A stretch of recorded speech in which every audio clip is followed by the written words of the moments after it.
been taken by our BURDWAN model school along with Anandobarta. So here I am welcoming you all again in class 12's history class, which is my second class. Okay. So today we will start from where we have stopped in the earlier class. So just for a summary, what we have done in the last class, that we will repeat once, that we were talking about a civilization, ancient civilization known as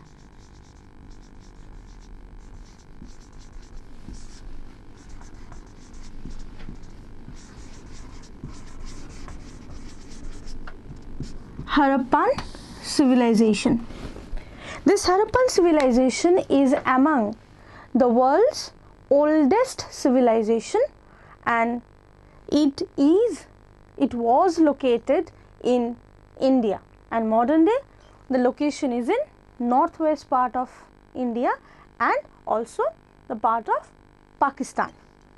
And last day we have also seen that how the cities of Mohenjo-daro and Harappa, they were brought up, and the most important cities among this civilization was Mohenjo-daro. And we have seen that in Mohenjo-daro what were the unique features, like the drains, like the domestic architecture, like the public sectors, like the great bath or warehouse. And we have seen that how modern these Harappan people were, how they have made their houses, how they were very cautious about their private life, about their privacy, and how they have constructed everything with a very proper explanation, right? But when we have started the class, I have also told you that in Mohenjo-daro and Harappa, the Harappan civilization, we don't know much about it except from the archaeological sources. That means we don't have any book, we don't have any interview, we don't have any other options to know about this civilization except the broken bricks, the broken beads, or some of the archaeological part which is available in this site. Okay.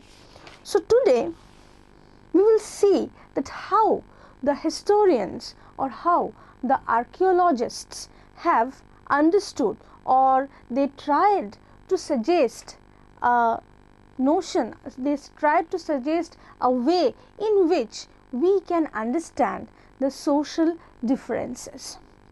Before we go into detailed discussion of the topic, that social differences,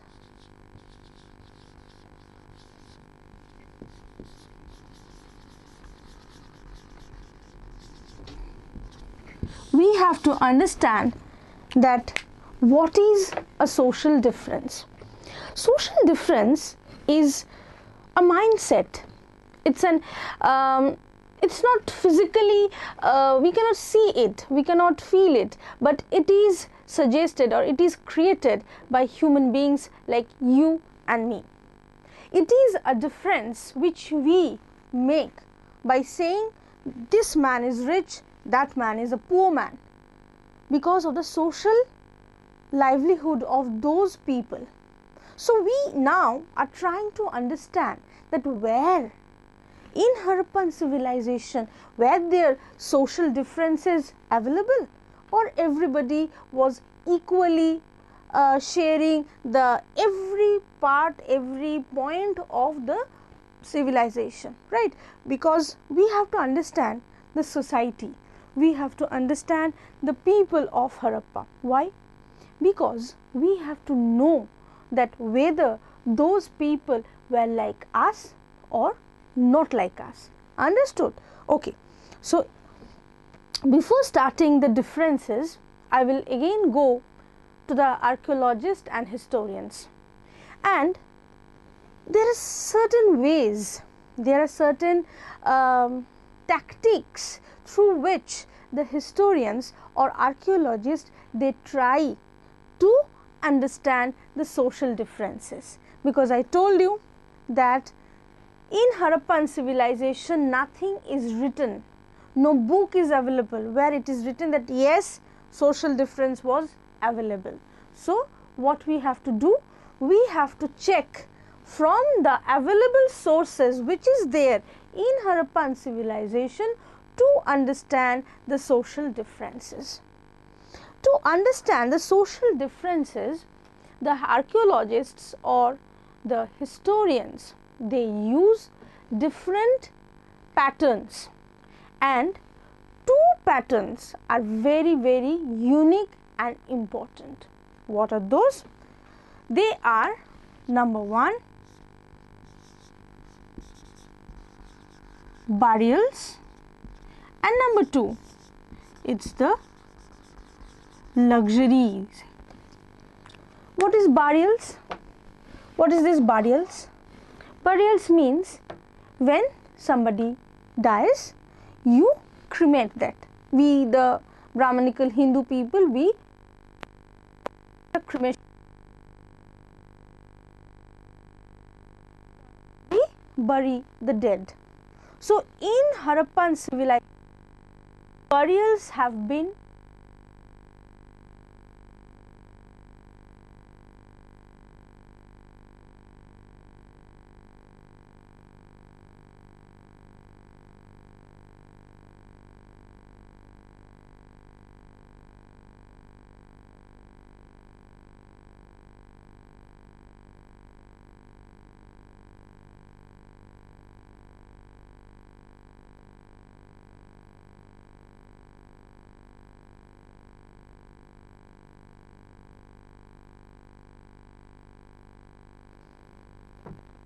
yes, you are right, or if you are thinking this way. Egypt, the burials of Egypt, which is known as the pyramids, can tell us about the social differences of Egyptian people. Why? How? You know that in Egypt,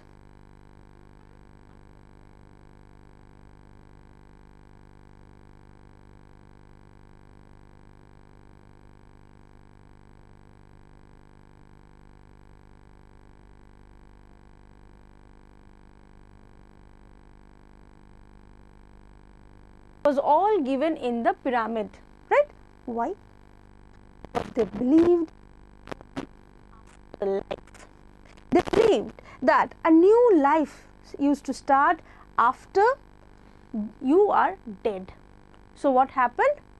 So like the pyramids in Egypt, in Harappan civilization, we can also see similar practices, similar things were going on.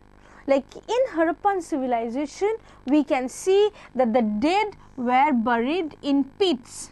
What is a pit?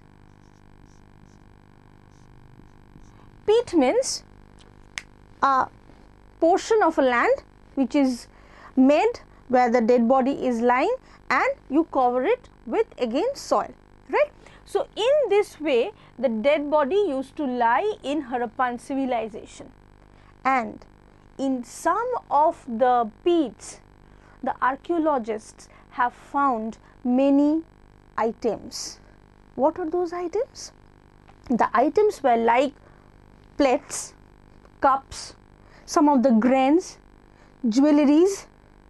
So what do we understand from this? That if a dead body is lying like this, and you have a glass, you have a plate, you have certain things, you have a string of jewelry or whatever it is, that means these Harappan people also believed in afterlife.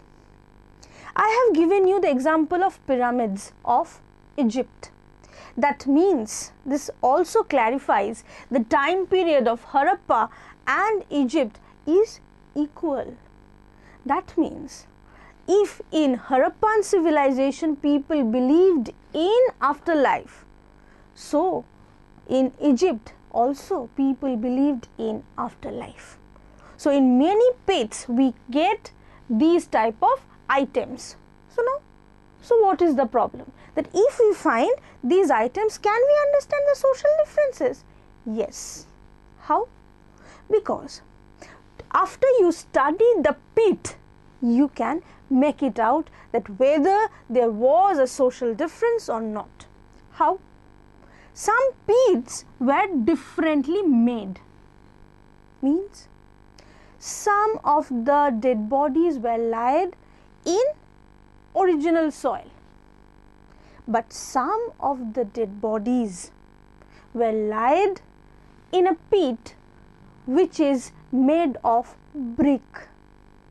That means to give it a permanent structure, the pit was made ready for the man, right, who is going to die. Then the dead body was laid upon that. One difference. That means not everybody is having a bricked pit, right? Some of the people are having, and you know that making a pit for a dead body using bricks means you need money, and that means money is not available with everyone. Money is not available with everybody, so everybody could not make things like this, right? Because you know that in towns, in houses, everything is equally made. Every house has a toilet, every house has a bathroom, every house has a domestic drain, but not in burials. The burials are made in a different way. The different ways of making the burials shows us the social difference in Harappan civilization. Another thing, in some of the pits, in some of the burials, the historians or archaeologists have found many things which is costly. And you know about the pyramids that a lot of wealth was given there. Like you know the Pharaoh of Egypt, who was a very young Pharaoh, Tutankhamun. So whose pyramid or whose tomb used to have huge amount of gold and other materials. But in Harappa, that huge amount was not present. But some of the burials, they used to have gold ornaments, gold utensils, and some used to have normal, casual utensils, casual jewelries, which make us very, very clear, which means that some of the people who had enough money, who used gold jewelries, gold utensils, they gave those with the dead, and those who had common things, who had common natural things with them, they gave those things. So this gives us the information about a social difference in Harappan civilization. Understood? Very good. Now the second point is luxury. What is luxury? Luxury means things or products which is costly. Luxury. So in Harappan civilization, the historians have classified regular products in two ways. One is a regular and one is luxury. You know that every day we eat rice, then dal, then sabji, all these are regular food. But when we have the biryani, when we have the chow mein, that is luxury. And biryani and chow mein and all those pizzas and pastas, we don't have every day. So that is a luxury. And regularly we have normal food, right? So regular and luxury gives us the information about social differences. Because in most of the houses of Harappan civilization, the archaeologists have found common things which is regularly used, like plates, cups, glasses, normal jewelries, or other things which is made of common things like clay, wood, stone, something like that, which is easily available. But in some of the houses of Harappan civilization, some of the daily need utensils or things were made of gold, bronze, copper, or semi-precious stones. Okay, that means those people who used costly products and non-local products, they are rich. I am using something which is not available in my particular country. That means it's costly. I have bought it from some other place. So I have money, I have bought it. So I am luxury. And somebody who lives in the Harappan civilization but uses the plain stone plates or stone utensils, they don't have money. So they use the things which is made from local materials, which means they are poor. They are not having enough money or enough what we can say, enough power to have those kinds of things. Understood? So in a way we can say that the social differences in Harappan civilization was there, and we can understand that through the study of burials and the study of luxury items. In the luxury items, I will mention another very important material which is known as faience. Faience is a material made of silica and ground sand. After silica, the ground sand mixed with color and a gum. Then it was burnt and a new colorful material used to come, and many things, statues, small utensils were made of those faience. And after making that faience became very costly. Like in your book you can see that this is the picture of the faience pot which is available, okay, which has a greenish or bluish color and which is not easily available, which is not easily made, and which is not very cheap. So when in some of the places, in some of the houses we find faience goods, we can understand very easily that these people were rich people. Otherwise you cannot afford goods which is made of faience, right? Okay.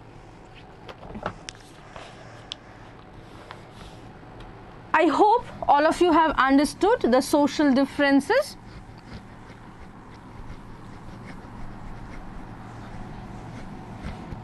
I hope all of you have understood the social differences, how it is done and how it is marked or how it is understood.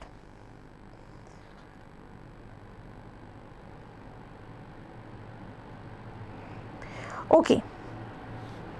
Now we will go to the next topic which you have in your syllabus. That is, in your book the topic is finding about craft production. Finding about craft production, which means that, as you know, the topic of your chapter is bricks, beads and bones. Harappan civilization is well known to the world, is well known to the people of the world because of its craft, because of its craft production. It is known that the Harappan people used to make different type of crafts which they use and sometimes which they used to sell in other markets, not only in the civilization but in somewhere outside. The outside contemporary civilizations like Mesopotamia, like Egypt, they had a good connection with Harappan civilization and they used to trade these crafts. So what are these crafts and what were used to make these crafts? One of the very important center of Harappan civilization which was available for craft production was known as Chanhu Daro. This Chanhu Daro was having the largest craft production center. Different type of crafts were produced in Chanhu Daro. What type of things? It was done beads. They used to make beads, different type of beads. Beads you know, যেটাকে আমরা বাংলায় বলি পুঁতি, different type of পুঁতি দিয়ে মালা হয়, কানের দুল হয়. So it's like the beads. So beads were made. They used to make jewelries by cutting the shell. I hope all of you, those who are watching me, my students, you have gone to any seashore area like Digha, Mandarmoni or wherever, and you have noticed that there are shops selling goods made of seashells. You have noticed, many of you have bought those kinds of seashells goods, right? So like that, in Chanhu Daro, the people used to collect shells and they used to cut the shells and used to make different type of jewelries and they used to sell it. Okay. The Chanhu Daro people also knew about the metal working, but as I told you previously, the time period of Harappan civilization is 2600 BCE. It is not the age of iron. It is before the iron age. That means iron was not there. So which type of metal was used during this period for craft production? It was used, they used to use gold, copper and bronze. These three metals were used extensively in Harappan civilization to make jewelries and crafts. Understood? Okay. Sometimes, as I told you that beads were used or beads were made, the different type of semi-precious stones were used to make those beads. What type of stones were used? The stones like carnelian. Carnelian is a red color stone.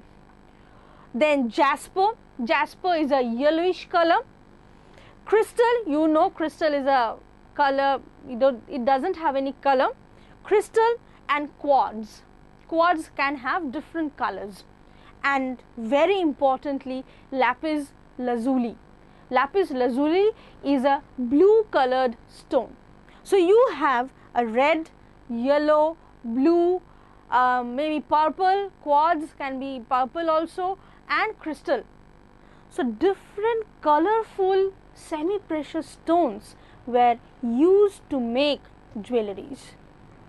Sometimes two colorful stones were joined together to make a single bead by using some cementing material.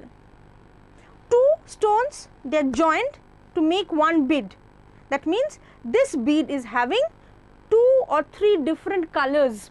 So multi-color beads were made in Harappan civilization. Just think, from today it is 4,600 years ago.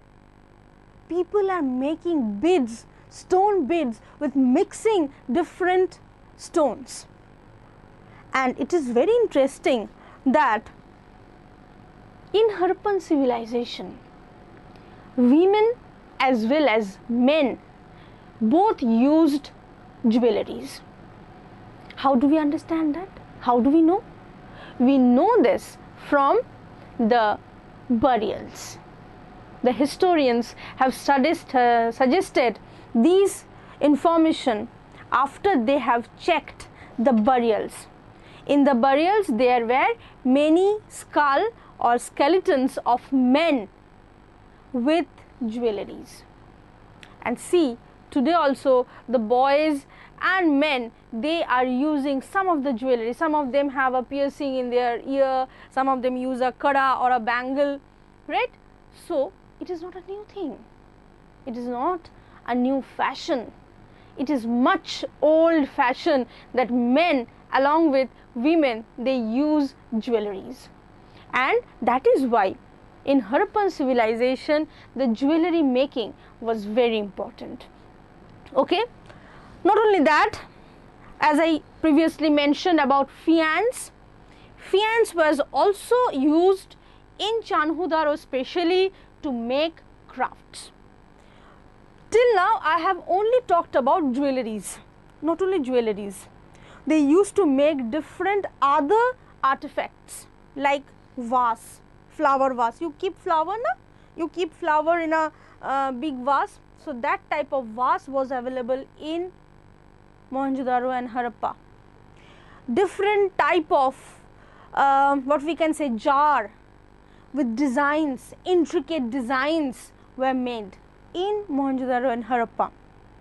So these things were available in Harappan civilization during this period, and people used to buy them, people used to trade them, and people used to sell them outside.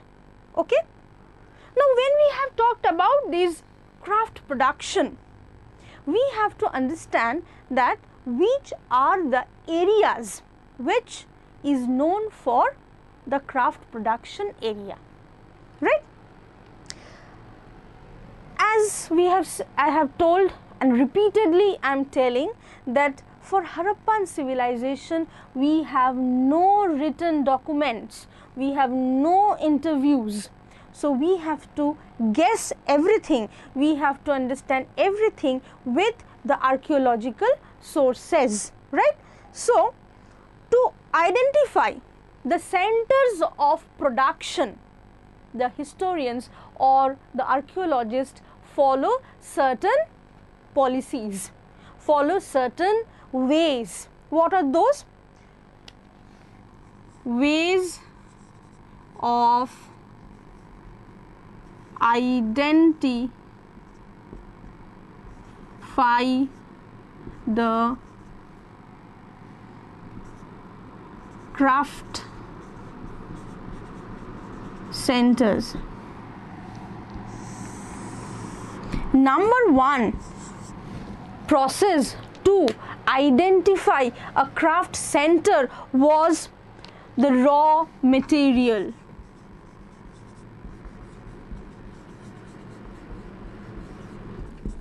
How this raw material is understood?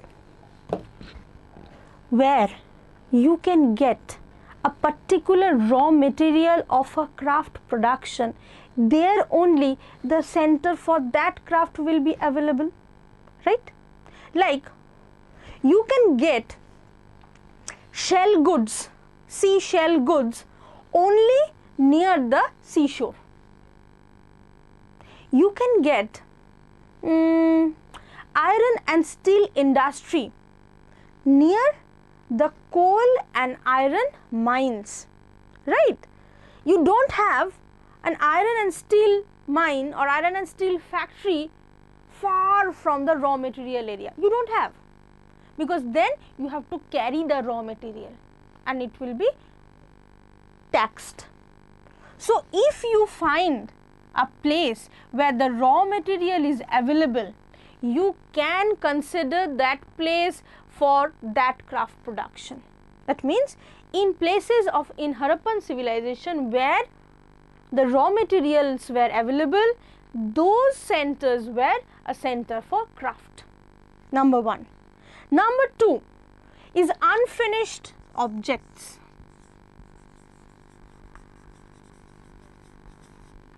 Unfinished objects. What is that? Sometimes when we make things, like you are preparing yourself for maybe exhibition, you are preparing yourself for exhibition and you are making a model. After you start doing your model, after some time you feel that this model is not looking good. Some mistakes have been made, so you change it and your unfinished object, unfinished model remains there.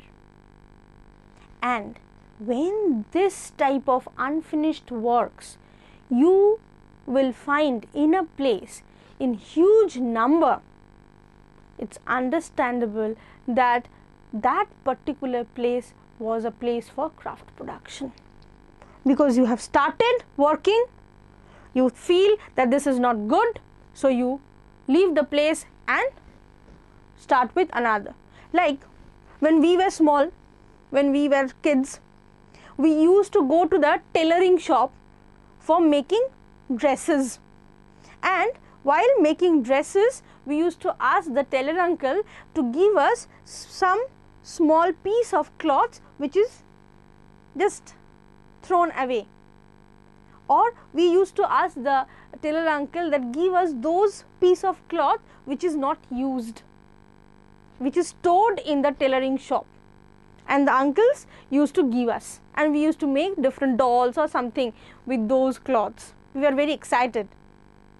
And now if just think that with a massive earthquake everything is shattered, and somebody like you is coming to discover this place after maybe 1,000 years, and you get a shop, you get a home where lots of pieces of cloths have been restored, you can understand that is a place for a tailoring shop, right? So unfinished objects is another way to understand the